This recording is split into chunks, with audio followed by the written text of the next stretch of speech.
This is Rock and Roll English. Real people, real English. Hello everyone and welcome to another episode of Rock and Roll English. Wow, what a few days we have had with this potato toilet business, hey? First of all, thanks for all the shares.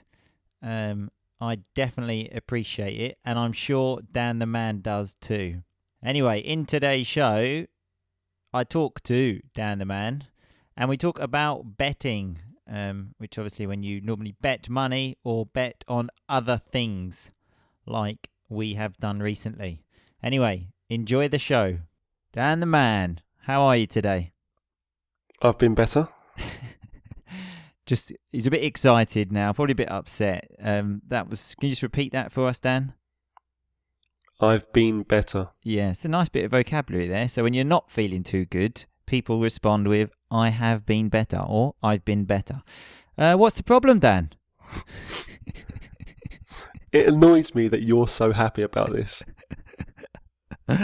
So for any new listeners to the podcast, Dan the Man and I had a bet involved Dan having to put a potato in his mouth and sit on the toilet listening to a podcast. He said he would do it if we reached 30 shares. And you assured me there was very little chance that we would hit 30 shares. Well, I underestimated the power of the audience, Dan, because we hit 30 shares. I think maybe even 35. So Dan the Man has until midnight to provide us with this picture, okay? And I, for one, cannot wait, Dan. But before we get into the podcast, I thought we could establish some rules of this picture, because I had one comment about whether you are going to keep your trousers on because you are on the toilet. Can we just have some clarification on this? Well, do you want me to have my trousers off? This is what I would like to say to you, Dan, because no one, and I mean no one, wants to see your penis. Okay? So... Well, obviously not. So I can have my trousers on? Yeah, you can have your trousers on, yeah. Oh, fantastic. You just need to be sitting on the toilet for me. I don't want to see anymore. I just want to see the potato in the mouth, really. Of course. This is a logistical nightmare as well, because I'm going to have to ask someone to take a picture of me. Oh, God. What a shame. What a shame. Because I'm now with my mum and sister, I guess it will have to be my sister. What about your mum? Ask your mum. Oh, my mum will do it. My mum will do it, Dan. She'll come round. All right, okay. I'll ask your mum. And are you going to peel the potato? So remember, peel is like when you take off the skin of the potato. No, I'm not doing any prep for this. I'm just going to get a potato and put it in my mouth. Oh, God. Okay, well, now we have the clarification. You have until midnight on Monday. Anyway, so let's get on with today's show. As always, starting with a review. So this one actually makes me very happy. It's from Sarah 2006 Sarah. So she must be important because, they've named her twice. Sarah. Anyway, she said, excellent podcast that I recommend to all my students. Grammar and vocabulary come out naturally and in context, and the explanations really help my learners to understand.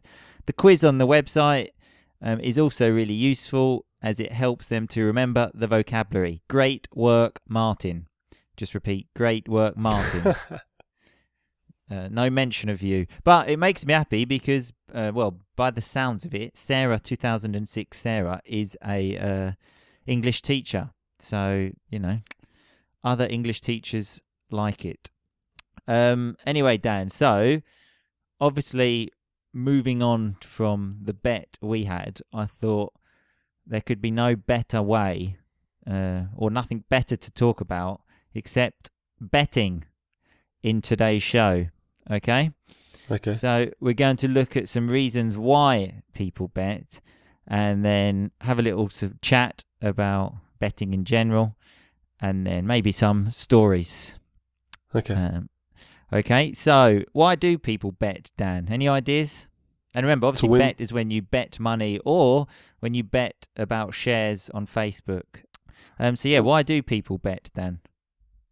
Well, normally to win money, but the potato bet was slightly out of character for me because normally I would only bet you if you could be humiliated. So I don't know why it was a stupid bet to make. Well, hindsight is a wonderful thing, Dan. That's a nice saying there. Hindsight is a wonderful thing. Hindsight is when you have the ability to look back at what you did in the past, which obviously is an ability we don't have, Dan. So the first one I've got here is that when you win, it releases dopamine into your brain and makes us feel good. Similar to things like a good meal, exercise, drugs, or even sex. Yeah. So all of these things you can obviously get addicted to, like obviously eating.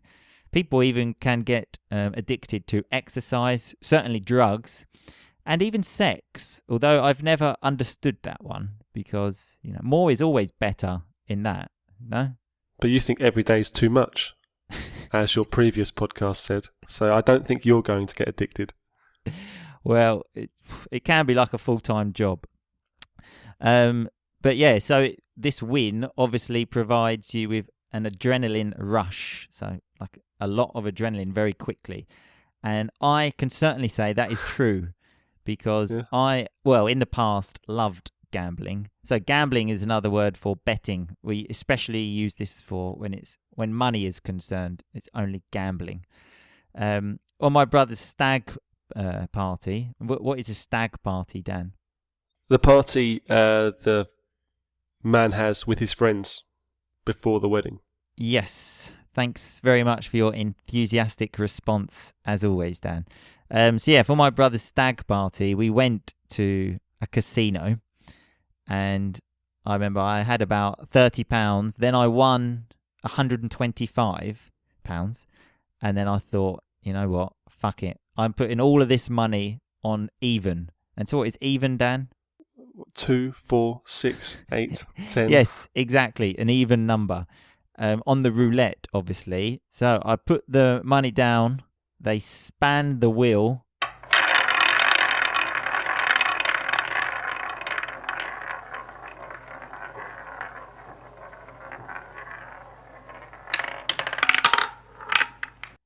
Boom. Red 14. And then, so I won £250. And I honestly thought I was going to have a heart attack because the adrenaline rush was just too much for me. And then I couldn't gamble anymore for the rest of the evening because I thought I was going to die. What did you do with the money? Put it in my pocket and spent it. It's fantastic. Not charity? Nah. Didn't give it to charity. I thought about it again, but I didn't do it. Okay, so another reason people bet or gamble, remember it's the same, is to make up for losses. So it's a nice phrasal verb here, Dan. What does it mean to make up for something? Well, to correct something. Yeah, to correct something, or in this situation, certainly to recuperate, and obviously money. So if you go with £100 and you lose, 30, you think, well, I need to win that money, so I need to make up for my loss. And then you keep going, and then you lose all of your money. Has this ever happened to you, Dan? Well, I haven't lost all my money, but I've definitely chased bets, yes. So to chase, when he says that, is like to follow. So, yeah, it's exactly the situation. He was following his bet because he had lost money.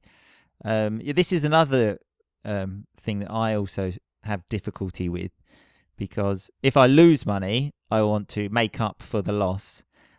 But if I win money, if I win £100, I will always think, well, maybe I can win £200. And if I win 200, I will think, maybe I can win 400.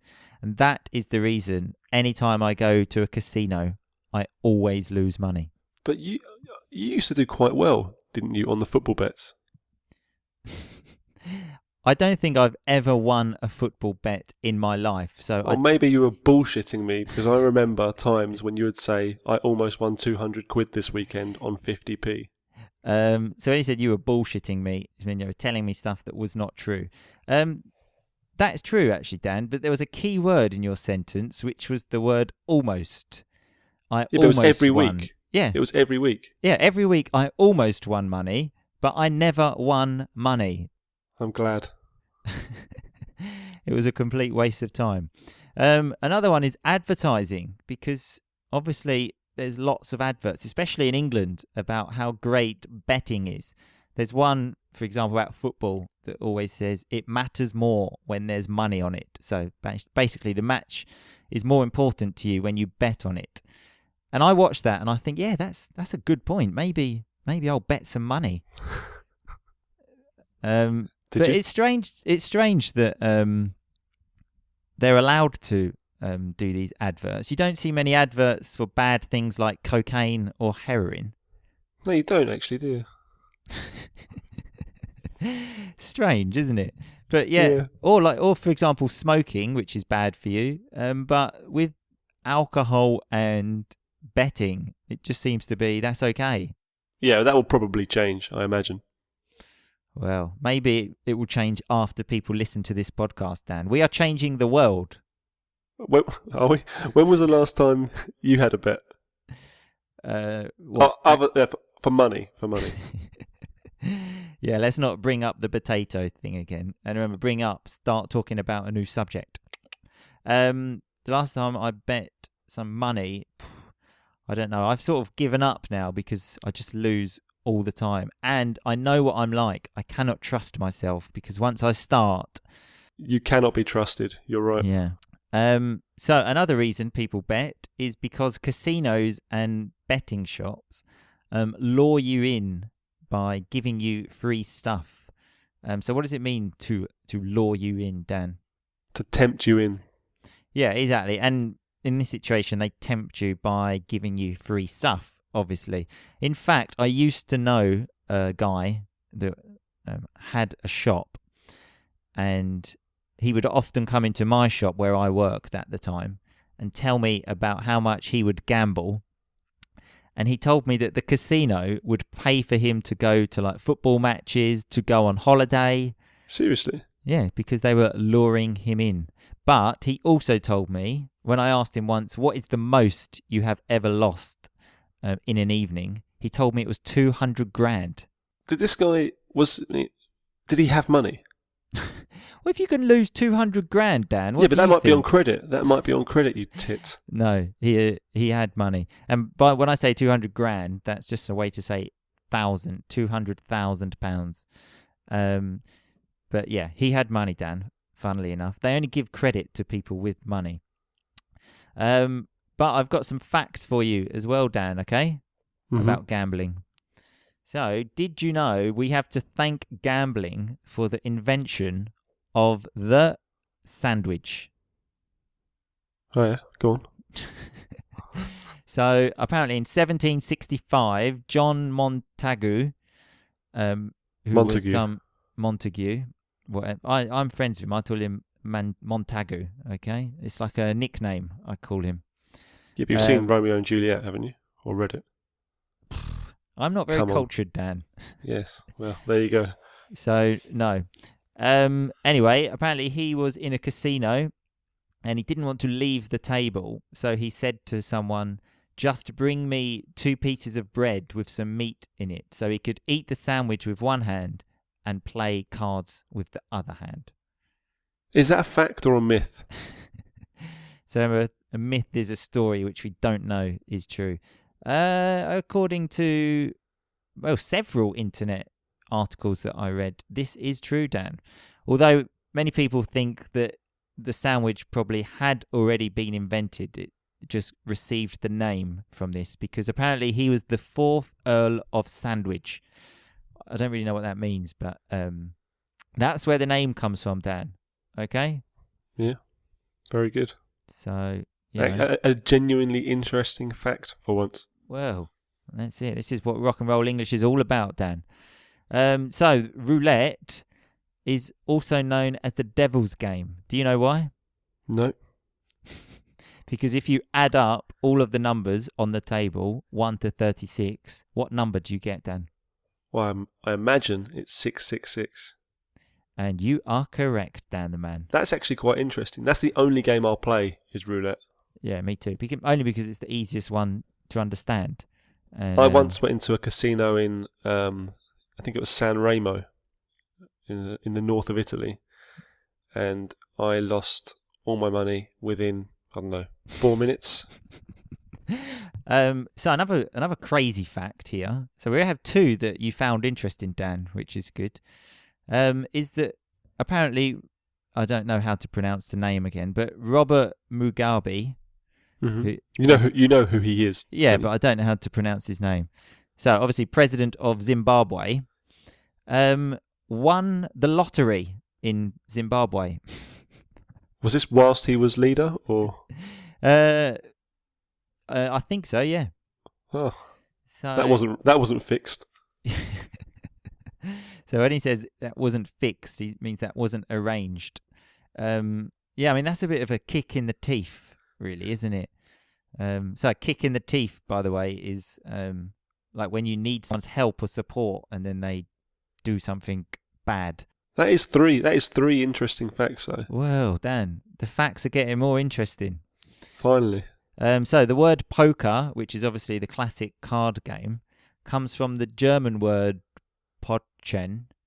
If any German people are listening, I'm not sure my pronunciation is correct, but anyway, this German word means to bluff. So what does to bluff mean, Dan? To pretend or to fake.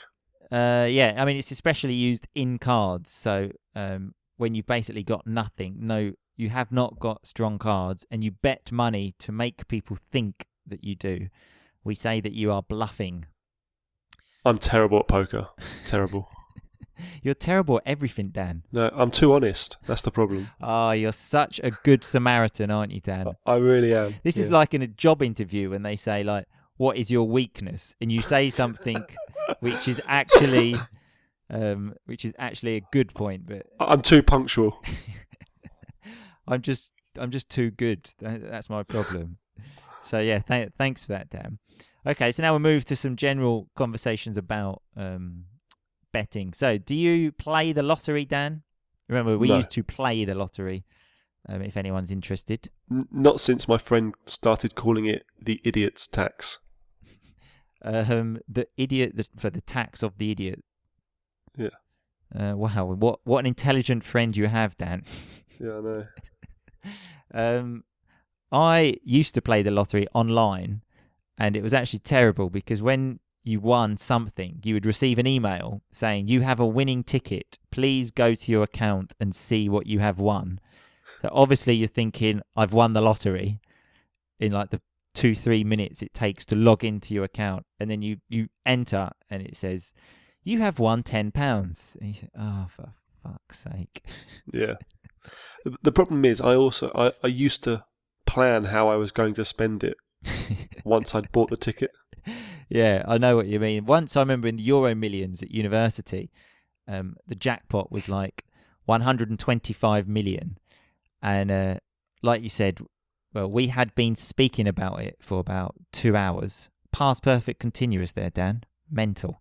Anyway, so we had been talking about what to spend the money on for 2 hours. And then finally it started. And the first number was like 6. I said, yes, I've got that. Next number was like 18. Yes. And I was thinking, this is my moment. I didn't get any more numbers, but those 5 seconds were the best 5 seconds of my life.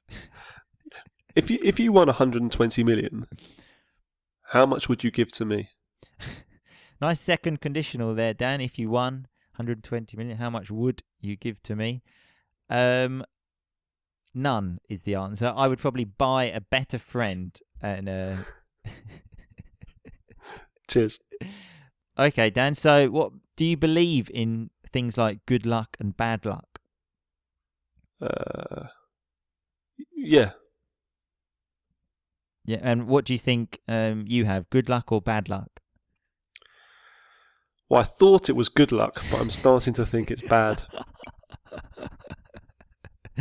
Yeah, so do you see that glass half empty or half full, Dan? Half empty when I'm talking to you, but normally...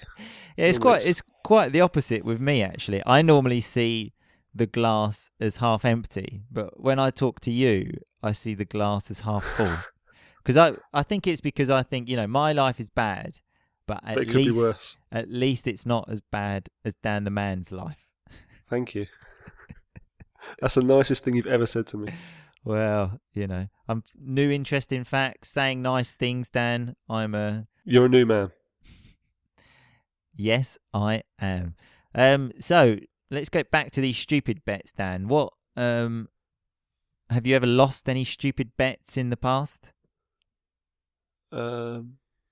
You've put me on the spot now. I can't think. That's a lovely piece of rock and roll vocabulary. When you put someone on the spot is when you don't give them time to prepare, exactly like I'm doing to Dan the man now. You ask them a question, and obviously they don't know how to respond. So they often say... You've put me on the spot. Yes, I have put you on the spot, Dan.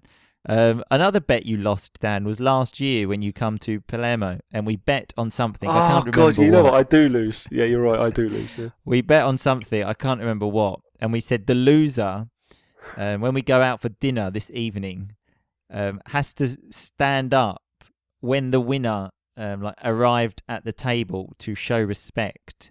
Obviously, I won the bet. So we got to the restaurant. I went to the toilet. So Dan was sitting down, and then when I came back from the toilet, he had to... In a crowded restaurant. He had to stand up from his chair just to wait for me to sit down. And I also made a sort of gesture with my hand just to say, stand up. I'm here. Yeah, that was a particular low point. But at least you've got another low point to come, Dan, with the potato in the mouth, okay? So we will leave it there. Hang on. Next time it's you. And I think if anyone's got any suggestions what Martin should do, that would be great. Yeah. We'll talk about that, Dan. Okay? Yeah. Anyway, thanks a lot for your time, Dan the man. And we will see you on that toilet. Okay? Yeah. I can't wait. Neither can we. See you later. See you later. Okay, so that was Dan and I talking about betting. I'm going to finish the show a bit differently today because the podcast was a bit longer. So I'm not going to look at all the rock and roll vocabulary because it's all on the website, rockandrollenglish.com. So you can go there. And I understand that you all obviously have busy lives. So, I try to keep it as close to 20 minutes as possible. If I move towards 30, that's a big commitment. And also let me know if you like this end bit, where I normally explain vocabulary, and if you find it useful. Because if you don't, obviously, I'll just stop doing it. It makes no sense. Anyway, thanks a lot for listening to the show. I won't waste any more of your time. So, see you on Thursday, and keep on rocking. Thanks so much for listening to Rock and Roll English. For more great content and to stay up to date, visit rockandrollenglish.com and facebook.com/rockandrollenglish. We'll catch you next time.